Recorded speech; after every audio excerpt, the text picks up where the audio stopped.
প্রথমেই আপনাদের কাছে ক্ষমা চেয়ে নিচ্ছি যে ভিডিও কোয়ালিটি আর ভয়েসের জন্য ভিডিও কোয়ালিটিটা নষ্ট হয়ে গিয়েছে।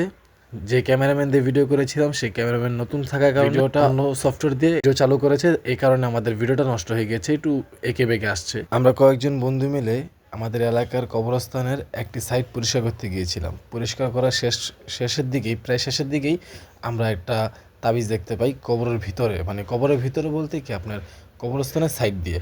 সে তাবিজটা আমরা বের করে দেখতে পেলাম যে কোনো লোককে বা কোনো মহিলাকে বা যে কোনো ব্যক্তিকেই একটি বান মারার বা বশীকরণ যাকে বলে আর কি, বশ করার জন্য এই তাবিজটি করা হয়েছিল। সেই তাবিজটি আমরা দেখলাম, আমি নিজের হাতেই তাবিজটি বের করে দেখলাম যে কি লেখা আছে, কোনো কিছু বুঝতে পারলাম না।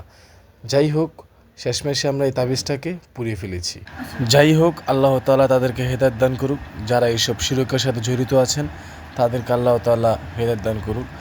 তারা দুনিয়াতে কি পায় মানুষের ক্ষতি করে? মানুষের কি হয় ক্ষতি করে? কোনো লাভ হয়? উল্টো কয়েকদিন পর দেখবেন কি আপনার ক্ষতি আপনার কাছে এসে পড়েছে। তাই আমরা এসব কাজ থেকে দূরত্ব বজায় রাখি। আল্লাহ তাআলা সবাইকে সুস্থতা দান করুক এবং সকলকে ভালো রাখুক। আমিন।